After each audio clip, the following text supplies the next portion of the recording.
I remember when we arrived at the police station, there were about 6 cars, you know, probably just 7 or 8 of us. But they arrested everybody. I don't remember seeing them, so they may have taken them to another jail. And then when we were in the back hall, before they put us in the cell, they beat us up. And probably beat me the worst. And I don't know why. You know, I've been trying to figure that out for 40 plus, and more than that, years, but they really bloodied me. I grew up in Detroit, Michigan. Spent every summer from age 5 to 13 in Uniontown, Alabama, one of the most racist places on the planet. But Detroit was racist as well. Experience I remember as a child is being 6 years old, and my mother was arrested in Love Man's department store in downtown Birmingham for trying on a hat.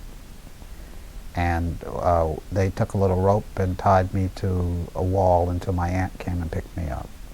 I'll never forget it. As a teenager, I was called Mr. ACLU because my mother would offer me up as the chief plaintiff in lawsuits. And then there were all these unbelievably stupid things going on. In our high school, the newspaper was called The Aryan. So I led the effort to get the newspaper's name changed. This is Southeastern High School. And the ACLU got involved, and that's the first time I think I learned things. Everybody wanted to be bigger than King. You know, Roy Wilkins, Whitney Young, James Farmer, James Meredith, all of them, all those men. And so they were trying to outdo King, which could not be done. None of them equaled Dr. King in theory and as a strategist, having, you know, a million friends who would finance him.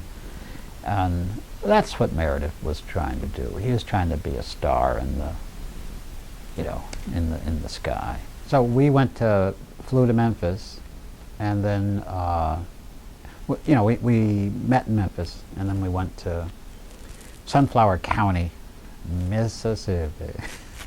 I tell you. Police beat us because we were trespassing on private land.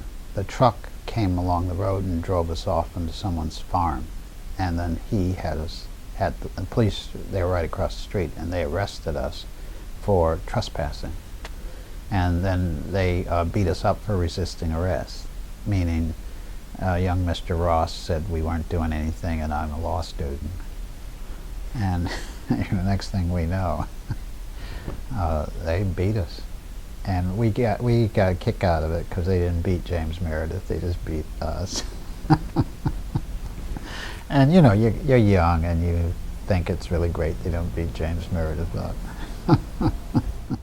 When I'm bald, my scars will show.